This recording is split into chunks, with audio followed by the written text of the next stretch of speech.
it's Sam and we're going to open day number 7 from the Made to Surprise Advent.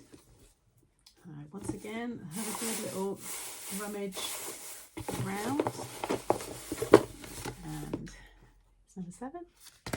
Okay, so in here we have a 5x7 embossing folder, and this has those lovely like rainbow effect, I guess, just staggered. So I wanted an embossing folder that would work all year round. It's just a nice background that hopefully you can use on many of your cards for different occasions, and it's nice, it's a 5x7, so it's a good size.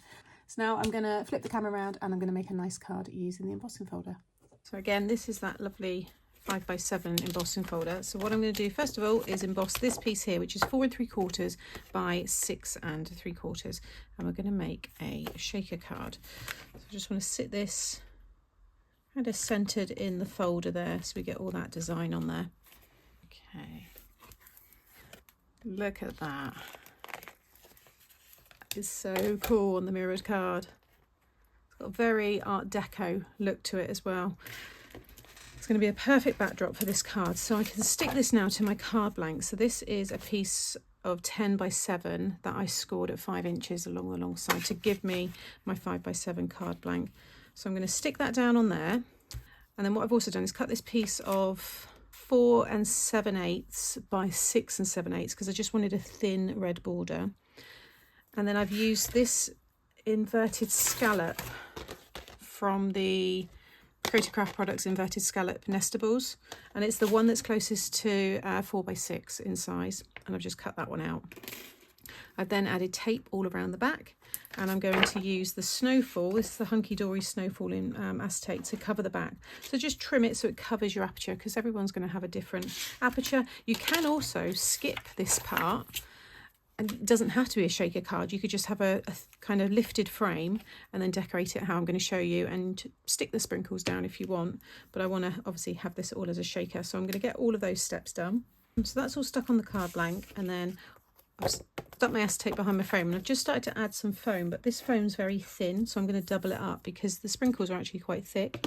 If you've got like a 3-4 mil foam, then just the one layer will be enough, but you want to make sure it fits within the frame part so you can hide it, and just butt the foam up to each other so the sprinkles don't fall out. If you've got any gaps, then yeah, when you go to shake it, if they're small, they'll fall through. If they're big, then it doesn't really matter. So I'm just going back over and just making sure again that's all butted right up to each other. Just take the backing off there, and then I just take a bit of kitchen towel with just some rubbing alcohol and just give that a good wipe inside. You can wipe the outside afterwards, but you just want to make sure you've got nothing in there that you don't want to be in there, because once you've sealed this, you won't be able to get it back out again. That looks pretty good. And then I just sorted out all of the snowflakes and some of the stars into the dish there from the sprinkles. These were in day 5. There are some little red ones in there as well. Probably could have used those, but these are going to really stand out against the gold. So I'm just going to dump them down in the middle, and then just spread them out. You might get a bit of static when you add the acetate, when you start to lay it over the top. Some of them might start jumping up onto the acetate, and then I'm just going to focus on getting the border, and just kind of, once that goes down, kind of roll it up as you go. There we go.